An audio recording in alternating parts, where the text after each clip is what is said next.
Table de votre histoire, on est venu vous chercher pour vous proposer ce dont vous n'aviez même pas rêvé. Faire de la télé, vous nous l'avez expliqué à l'instant, c'est parce que le fils de Bernard Rapp aimait vos BD, donc le père vous a embarqué dans l'aventure télé.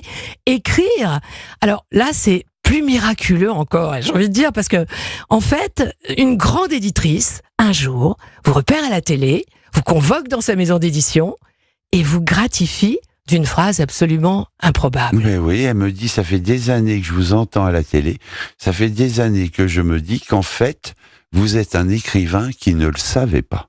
Venez, je vous signe un contrat. Truc complètement dément. Et moi, je vais la voir.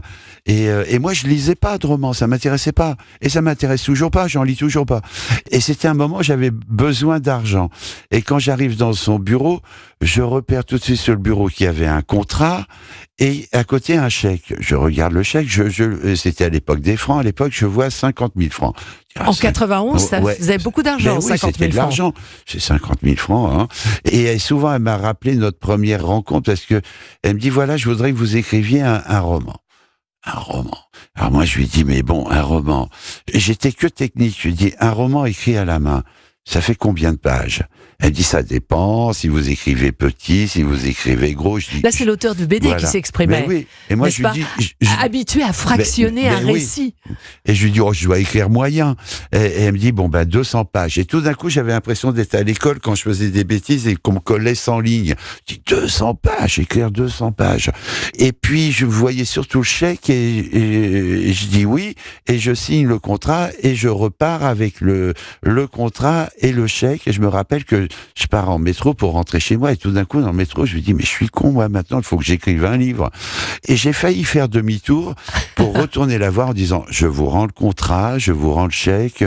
Mais la cupidité a été la plus forte, voilà, c'est ça? Mais par cupidité. Vous êtes devenu écrivain par cupidité, Jean Telet. Et j'ai écrit un premier roman et puis il a marché et puis je me suis dit mais ça me plaît vachement ce boulot. Mais voilà, ça vous plaît. Mais au tout début de ma question, vous nous avez fait l'aveu, en fait, de ne jamais lire. Et vous avez même précisé, en fait, ça m'intéresse pas du tout. Non. La lecture de romans. Je m'en fous complètement, je m'en suis toujours foutu. C'est étonnant, parce que c'est très décomplexé, un auteur de fiction qui dit, moi, la lecture, je m'en fous. Mais ce qui est drôle, c'est que quand je faisais des BD, elles étaient originales. Pas parce que je le voulais, mais parce que je savais pas ce que faisaient les autres. Quand j'étais à la télé, tout le temps où j'ai travaillé à la télé, je n'ai pas eu la télé. Donc je savais pas comment parlaient, comment s'exprimaient les gens qui faisaient de la télé. Donc moi je parlais comme je parle à mes potes.